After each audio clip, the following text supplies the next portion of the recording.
মনে মনে ভাবতাম যে আমি মনে আর ভালো হব না, কোনোদিন ভালো হবো না। স্বাভাবিক আসতে পারবো না। স্যার প্রথম দিন চিকিৎসা নেওয়ার 24 ঘন্টা পরে আপনার পরিবর্তন কি এসেছে যদি একটু বলতেন? জি, পরিবর্তন অনেক কিছু, অনেক ভালো হয়েছে আগের চেয়ে। আগের থেকে অনেক ভালো হয়েছে। জি। কেমন পরিবর্তনটা এসেছে যদি একটু বলতেন?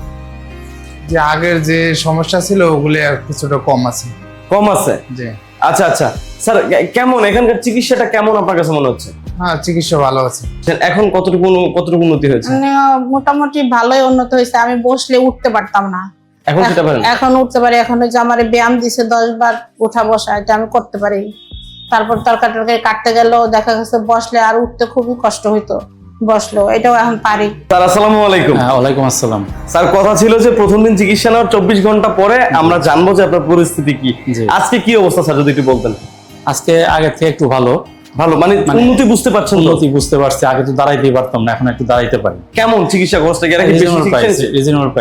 রিজনেবল প্রাইসে? জি। সাধারণ মানুষ দিতে পারবে তো? হ্যাঁ, ইনশাআল্লাহ নিতে পারবে। কষ্ট তো হয়, আল্লাহ চোখের পানিতে মনে হয় একটা নদী ভরে দিয়েছে। এখন জানি না আল্লাহ কবে আমাকে সুস্থ করবে, কবে ভালো করবে, সবই আল্লাহর ইচ্ছা। তো তারপরে 24 ঘন্টা পরে ঠিক পেয়েছেন? ঠিক পাইছি, কমছে। 24 ঘন্টা পরেই বোঝা শুরু করেছেন যে আপনার হ্যাঁ। ব্যথাটা কমা শুরু হয়েছে? কমছে, হ্যাঁ জি। তো আজকে আমরা দেখতে পাচ্ছি আপনি দাঁড়িয়ে আছেন। জি। তো ম্যাম কিভাবে দাঁড়ালেন? এই কয়দিনে আপনার কিরকম চিকিৎসা চিকিৎসার হলো? মাধ্যমে ইনশাআল্লাহ একটু আল্লাহ সুস্থ করছে।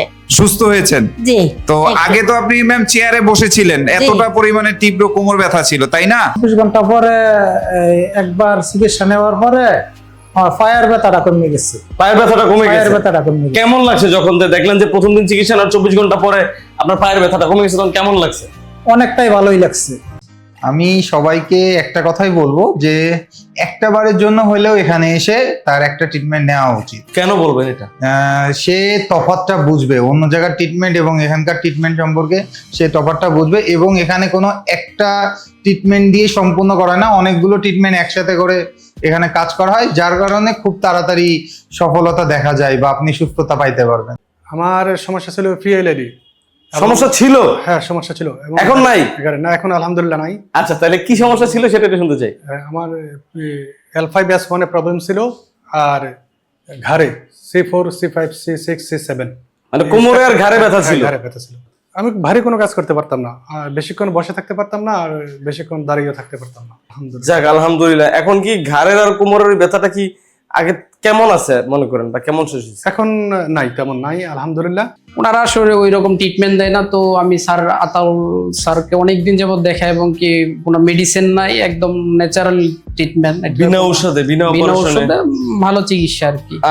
স্যার কি আপনাকে এমন কোনো কথা বলেছেন যে আপনি চিকিৎসা নেওয়ার 24 ঘন্টা পরে একটা ভালো ফলাফল বুঝতে পারবেন? অবশ্যই এটা আপনি কি সেটা বুঝতে হ্যাঁ, পেরেছেন? আলহামদুলিল্লাহ পাইছি। যার ব্যথা স্যার সেই ব্যথাটা বোঝে, ব্যথাটা যার। যাক আলহামদুলিল্লাহ আমার ব্যথাটা অনেক কমে গেছে, এখন অনেকটা আমি সুস্থ। ইনশাল্লাহ ইনশাল্লাহ স্যার, দোয়া করি আপনি 10টা সেশন নিয়ে ভালো থাকেন, আবার প্রবাসে ফিরে যান, আমাদের জন্য রেমিটেন্স পাঠান, আমাদের দেশের জন্য। আপনারা দেশের যোদ্ধা। স্যার দোয়া করি আপনার জন্য। আল্লাহ হাফেজ, ভালো থাকবেন, আমাদের জন্য দোয়া করবেন। ইনশাল্লাহ আপনার সাথে দেখা হবে। আপনার যেদিন 10টা সেশন নেওয়া হবে সেদিন আপনার সাথে আবার দেখা হবে। আল্লাহ হাফেজ স্যার, আসসালামু আলাইকুম। ওয়ালাইকুম আসসালাম।